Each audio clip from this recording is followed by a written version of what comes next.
আসসালামু আলাইকুম। স্বাগতম জানাই তানভীর একাডেমির মাইক্রোসফট এক্সেলের নতুন আরেকটি ভিডিওতে। আজকের এই ভিডিওটিতে আমরা লুকআপ ফর্মুলাটির ব্যবহার শিখব। লুকআপ ফর্মুলাটির ব্যবহারের মাধ্যমে আমরা মাইক্রোসফট এক্সেলে আমাদের যেই ডেটাবেসটা থাকবে, আমাদের যে প্রজেক্ট ফাইলটা থাকবে, সেটাকে আমরা ডাইনামিকভাবে রিপ্রেজেন্ট করতে পারবো এবং এটার মাধ্যমে অনেক সহজ সহজ কাজ করতে পারবো, যেগুলো আমাদের প্রজেক্টটাকে আরো বেশি ইউজার ফ্রেন্ডলি করে দিবে। তো যদি আমরা একটু দেখি যে আসলে লুকআপ ফর্মুলাটির মাধ্যমে আপনি কি কি কাজ করতে পারবেন।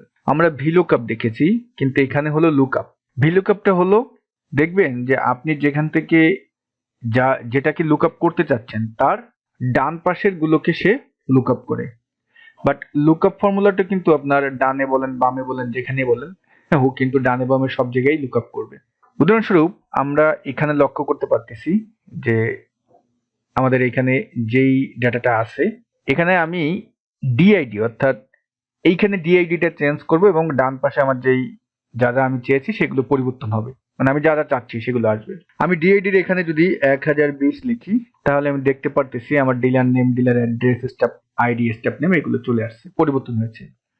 এখানে যদি 1025 দিই, আমার কিন্তু পরিবর্তন হলো। তার মানে আমি এটাকে ডাইনামিক করেছি। এভাবে আমার ডাটাটাকে আমি রিপ্রেজেন্ট করতেছি যে এই ডিআইডির আন্ডারে ডিলার নেম কি আছে, ডিলার অ্যাড্রেস কি আছে, তারপরে স্টাফ আইডি, স্টাফ নেম। এটা আনার জন্য তো অবশ্যই আমার একটা র ফাইল অর্থাৎ মাস্টার ফাইল দরকার। তো সেই র ফাইলটাও এখানে আছে। এখানে যদি আমরা একটু যাই, দেখেন আমার ডিআইডিটা আছে এই ডি কলামে, ডিলার নেম আছে বি কলামে, তারপর ডিলার অ্যাড্রেস আছে সি কলামে, আর ডিলার স্টাফ নেম আছে F column, staff ID E column. অর্থাৎ ডিআইডি দিয়ে আমি খুঁজতেছি, আমার লুকআপ হলো ডিআইডি, সেটার বামেও আমার রেজাল্ট আছে, ডানেও কিন্তু আমার রেজাল্ট আছে। এখন এইখানে যদি আমরা আসি, যেখানে আমাদের সামারিটা তৈরি করলাম, দেখেন ডিআইডি এখানে বামে ছিল কি ডিলার নেম, ডিলার অ্যাড্রেস, আর ডানে ছিল কি স্টাফ আইডি, স্টাফ নেম। কিন্তু আমি খুঁজছি কি ডিআইডি দিয়েই। তো বিষয়টা কি আপনারা বুঝতে পারছেন যে এই যে কাজটা, এই কাজটা কিন্তু আমরা লুকআপের মাধ্যমে করেছি। কারণ ভিলুকআপের মাধ্যমে কখনোই আপনি র ফাইল দিয়ে এই ডিআইডির বাম পাশের যে রেজাল্টটা ডিআইডির মাধ্যমে কিন্তু সেটাকে আপনি লুকআপ করতে পারবেন না। তা আমরা এখন শিখবো যে লুকআপ ফর্মুলাটি কিভাবে কাজ করে এবং লুকআপ ফর্মুলার মাধ্যমে এগুলো আমরা কিভাবে করলাম। বন্ধুরা, আমরা আমাদের ভিডিওর মূল পার্টে চলে যাব। ভিডিওর মূল পার্টে যাওয়ার আগে আপনাদেরকে একটি ঘোষণা দিচ্ছি। এই মাসের 29 তারিখ অর্থাৎ আর মাত্র 4 দিন বাকি আছে আমাদের Microsoft office basic to advance online live কোর্সের 18তম ব্যাচের ভর্তি হওয়ার জন্য। তা যারা ভর্তি হতে চান আমাদের এই অনলাইন লাইভ কোর্সে, দ্রুত ভর্তি হয়ে নেন। আমাদের কোর্সের লিঙ্কটি আপনি এই ভিডিও ডিসক্রিপশন বক্সে পেয়ে যাবেন, অথবা স্ক্রিনে হয়তো বা এখনই দুটি নাম্বার দেখতে পাচ্ছেন। এই নাম্বার দুটিতে অবশ্যই টেক্সট করবেন। আর কারো যদি শুধুমাত্র কোর্সের বিষয় জানা থাকে তাহলে ফোন দিবেন। অনুগ্রহ করে অন্য কোনো টপিক নিয়ে এই নাম্বারগুলোতে ফোন দিবেন না। তো আমাদের আসন সংখ্যা কিন্তু খুবই সীমিত, আর আপনি যদি আপনার কর্মক্ষেত্রে সেরাদের সেরা হতে চান, আমাদের এই Microsoft office basic to advance online live কোর্সটি আপনার জন্যই। তো দ্রুত ভর্তি হয়ে নেন। তো চলুন আমরা আজকের ভিডিওর টপিকে চলে যাই। আমাদের র ফাইল তো এটা আমরা এখানে রাখলাম, আর এখানে আমরা সামারি তৈরি করব। তা আমি উপর থেকে এই হেডারটাকেই আমি সামারি করব, এটাকে আমি কপি করে এখানে এনে পেস্ট করলাম। এখানে আমি রেজাল্ট চাচ্ছি, আর এই জায়গাটা আমি অল বর্ডার দিয়ে দিলাম। এখানে ডিআইডি লিখবো এবং dealer name, dealer address, staff ID, staff name automatic আমার পরিবর্তন হবে।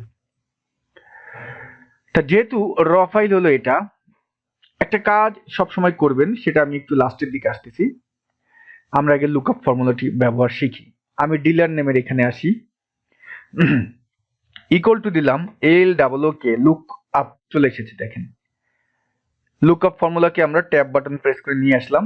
এখন আমাদের সিনট্যাক্সে কি আছে, লুকআপ ভ্যালু, মানে কোন ভ্যালুর মাধ্যমে আপনি লুকআপ করতে চাচ্ছেন। এই ডিআইডির এখানে যে ভ্যালুটা থাকবে তার মাধ্যমে লুকআপ করব। তাহলে এই সেলটা, এটাকে সিলেক্ট করে কমা দিলাম। এখন লুকআপ ভেক্টর, এখানে কিন্তু দেখেন সিনট্যাক্সটা আমাদের যে আর্গুমেন্ট আছে এটা কিন্তু একটু ডিফারেন্ট। এজন্য আমাদের এখন র ফাইলে যেতে হবে। লুকআপ ভেক্টর যেটা, যে আমরা র ফাইলে গেলাম, এই ভেক্টরটা হলো এই ডিআইডি যেই আমাদের কলামটি আছে এটা, কারণ এটার মাধ্যমে আমরা খুঁজবো। ডিআইডি কে সিলেক্ট করলাম, ডিআইডি কলামটাকে সিলেক্ট করলাম, অথবা নির্দিষ্ট রেঞ্জও আপনি সিলেক্ট করতে পারেন। তারপরে আমরা যেটা করব, আমরা কমা দিব। কমা দিয়ে আমরা চলে গেলাম এখানে, দেখেন আমাদের এই র ফাইলের এটা কিন্তু আমাদের হয়ে সিলেক্ট হয়ে গেছে। আমরা এখন সিনট্যাক্সে যদি আসি, এখানে আছে রেজাল্ট ভেক্টর, মানে আপনি লুকআপ তো এইখানের ভ্যালুর মাধ্যমে করলেন, আর লুকআপ ভেক্টরটাও আমরা সিলেক্ট করলাম যে কলামটা। এখন কোন রেজাল্ট আপনি চাচ্ছেন, মানে এই ভ্যালুর মাধ্যমে, লুকআপ ভেক্টরের মাধ্যমে কোন রেজাল্টটা চাচ্ছেন ওই র ফাইল থেকে। তাহলে আমি এখন চাচ্ছি ডিলার নেম। দেখেন আমি র ফাইলে যাচ্ছি এবং এই ডিলার নেম কলামটা সিলেক্ট করলাম, করে এখন আমি এন্টার দিলাম। আমার এখানে নট অ্যাভেলেবল এসেছে, কারণ আমার এই ডিআইডির এখানে কিছু নেই। আমি যদি এখন ডিআইডি দিই, দেখেন আমার কিন্তু 1005-এ মেসার্স কুকারিজ গার্ডেন। দেখি র ফাইলে যদি যাই, 1005, দেখেন এই যে 1005 এবং এখানে আছে, আমার কিন্তু মিলে গেল অ্যাড্রেসটা, মানে যেটা আমরা খুঁজতে চাইলাম। তাহলে কি দেখেন আমরা লুকআপ কিভাবে করতে পারলাম। এখন আমরা লেফট সাইড থেকে লুকআপ করলাম, বাট ভিলুকআপটা কিন্তু করতে গেলে আমাদের লেফট সাইড থেকে আমরা করতে পারতাম না। সেটা কিন্তু লুকআপ ফর্মুলার মাধ্যমে খুব সহজেই আমরা করতে পারলাম। ক্লিয়ার? এখন পরবর্তী যেই সামারিতে যা যা করবেন সেগুলোতে আপনি এখন খুব সহজেই পারবেন। তো এখানে আমরা একটা ট্রিক ব্যবহার করব, সেটা হলো দেখেন এখানে ডিলার অ্যাড্রেস আছে। আমি যদি এখন এখানে যাই, আমি বারবার র ফাইলে যাব না, আমি এখন ইকুয়াল টু দিলাম, ভি লুকআপ কে কল করলাম, লুকআপ ভ্যালু হলো আমার ডিআইডি এইটা, কমা দেন। এখন আমাদের এখানে সরি আমি ভি লুকআপ কে কল করে ফেলছি, এটা লুকআপ হবে, ঠিক আছে। আমরা লুকআপ কে নিয়ে আসলাম এবং এখানে নিয়ে আসলাম লুকআপ ভ্যালু, এটাই ঠিক আছে, লুকআপ ভেক্টর। এখন লুকআপ ভেক্টর হলো আমাদের এই ডিআইডি যে কলামটা র ফাইলে, তা আমি ওই কলামটার একটা নাম দিয়ে রেখেছি, দেখেন ডিআইডি। আমি এখানে অটোমেটিক চলে আসছে, ডিআইডি কে কল করলাম, কমা দিলাম। এখন বলতেছে রেজাল্ট ভেক্টর, আপনি কি রেজাল্ট চাচ্ছেন। আমি চাচ্ছি ডিলার অ্যাড্রেসটা বের করতে চাচ্ছি। তাহলে ওই র ফাইলে, এই র ফাইলে আমার যেটা আছে ওখানে আমি ডিলার অ্যাড্রেসের আমি একটা নেম রেঞ্জ অর্থাৎ নাম তৈরি করে দিয়েছি, সেটা হলো ডিএলআর। দেখেন এই যে ডিলার ADD অ্যাড্রেস দিয়ে আমার তৈরি করা। জাস্ট এখন এন্টার দিলাম, আমার রেজাল্টটা কিন্তু সুন্দরভাবে চলে আসলো। ডান। এই যে বিষয়টা আমি করলাম, এই যেটা করলাম, এটা আসলে কিভাবে করলাম এটা এখন আপনাদের শেখাই। কারণ যখন বড় প্রজেক্ট ফাইল থাকবে, বারবার তো আপনি এখানে ফর্মুলা কল করে নেক্সট শিটে মানে র ফাইলে যাওয়া, আবার এখানে আসা, আবার র ফাইলে যাওয়া, এটা অনেকটা সময় আপনার নষ্ট করবে। এক্ষেত্রে যে কাজটা করবেন, এই র ফাইলে এসে আমরা ধরুন এখানে যে ডিলার নেম আছে, এই ডিলারের হেডার থেকে শুরু করে শেষ পর্যন্ত সিলেক্ট করবেন। আমরা শেষ পর্যন্ত সিলেক্ট করলাম এবং আমার এখানে ভিউ মেনুতে গিয়ে আমি ফর্মুলা বারটা নিয়ে আসি। দেখেন এইখানে আমি এই যে ডিলার নেমটা আমি ফুল কলামটাতে সিলেক্ট করলাম, এখানে আমার কি নাম দেওয়া আছে, দেখেন নেম বক্সে ডিলার নেম দেওয়া আছে। আপনাদের এটা না থাকতে পারে, আপনাদের এখানে থাকবে অন্য একটা নাম্বার উঠবে। তো এইখানে গিয়ে জাস্ট যতটুকু সিলেক্ট করলেন, যেমন আমি ডিএলআর এই যে লিখলাম আন্ডারস্কোর এনএম দিয়ে অবশ্যই এন্টার দিবেন, তাহলে হবে কি এটার একটা নাম হয়ে গেল ডিলার নেম।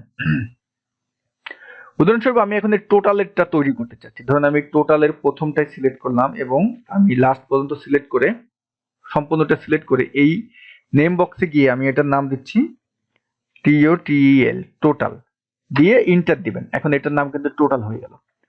ওকে, আমরা এখন সামারি শিটে যদি যাই, এইখানে স্টেপ আইডির এখানে আমি চাচ্ছি টোটালটা বের করতে, এই ডিআইডি এর আন্ডারে টোটালটা TOTAL টোটাল লিখলাম। দেখেন ইকুয়াল টু কে কল করলাম, লুকআপ ফর্মুলাকে কল করলাম, লুকআপ ভ্যালু হলো আমার এইটা, কমা দেন লুকআপ ভেক্টর হলো এই যে ডিআইডি, এটার নাম অলরেডি আমার তৈরি করা ডিআইডি, দেখেন চলে এসেছে, কল করলাম। রেজাল্ট ভেক্টর টোটাল, কি নাম দিয়েছিলাম আমি, এটার নাম কিন্তু আমি টোটালি দিয়েছিলাম, দেখেন টোটাল চলে আসলো। তো দেখুন 1005-এ আমাদের চলে আসলো কি 72,883 টোটাল। আমরা যদি একটু দেখি র ফাইলে গেলাম, এখানে 1005 দেখেন 72,830 কিন্তু ঠিক আছে, 72,830 ঠিক আছে। আমরা এখানে যদি আরো চেঞ্জ করি, যদি দিয়ে দিই 1035 দিলাম, দেখি ভাই কোকারিজ 13,788। আমরা র ফাইলে গেলাম, 1035 যদি আমরা দেখি এখানে 35, এই যে এখানে 13 788 আর ভাই ভাই কুরকারিস 13 788 ভাই ভাই কুরকারিস সব কিন্তু ঠিক আছে। তাহলে লুকআপ ভ্যালুটি আমাদের ভ্যালুকে লুকআপ করতে পারে লেফট সাইড থেকেও রাইট সাইড থেকেও। তো কোন কোন কাজের ক্ষেত্রে আমাদের লুকআপ ফর্মুলাটি দরকার হবে আশা করি এই ভিডিওটির মাধ্যমে আপনারা বুঝে গিয়েছেন। যদি এই ভিডিওটি আপনাদের উপকারে এসে থাকে এখনই একটা লাইক দিবেন, আপনার মূল্যবান মতামতটি জানাতে ভুলবেন না। সবাই ভালো থাকবেন, আল্লাহ হাফেজ।